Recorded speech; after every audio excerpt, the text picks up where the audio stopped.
জিনি, তোমাকে আর আমার আগের মতো ভালো লাগে না, তাই আমি তোমার সঙ্গে সম্পর্ক শেষ করতে চাই। আজ থেকে আমাদের মধ্যে আর কিছু থাকবে না। বন্ধুরা, ঠিক এইমাত্র প্রিন্স আমার সঙ্গে ব্রেকআপ করলো। যখন প্রিন্স লেফটে আমার সঙ্গে থাকতো, ও আমাকে আলতো করে চুমু দিত। এবার প্রিন্স আমার দিকে তাকিয়েও দেখে না। বন্ধুরা, আমার খুব মন চায় প্রিন্সের সঙ্গে কথা বলতে।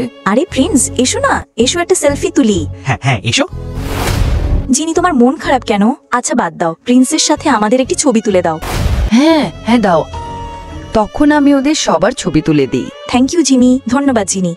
জিনিকে ছেড়ে এখন থেকে আমরা সবাই একে অপরের সেরা বন্ধু।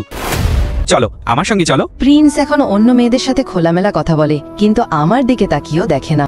বন্ধুরা, ব্রেকআপের পর আমি খুব ভেঙে পড়েছিলাম। অফিসে মন দিয়ে কাজও করতে পারছিলাম না। ঠিক সেই সময় হঠাৎ প্রিন্স এসে হাজির। হাই জিনি, কি করছো তুমি? এখন কেন এসেছো? চলে যাও এখান থেকে। তুমি এত রাগ করছো কেন জিনি? আমাদের ব্রেকআপ তো মাত্র 5 দিন হয়েছে। সরি জিনি, এবার থেকে আমরা আর কখনো আলাদা হব না। প্রিন্স, তুমি কি সত্যি আবার আমার জীবনে ফিরতে চাও? হ্যাঁ জিনি, এবার থেকে আমরা একসাথে থাকবো, কখনো আলাদা হব না। হ্যাঁ প্রিন্স, এবার আমরা কখনো আলাদা হব না। আর অবশ্যই একটি লাইক করবে।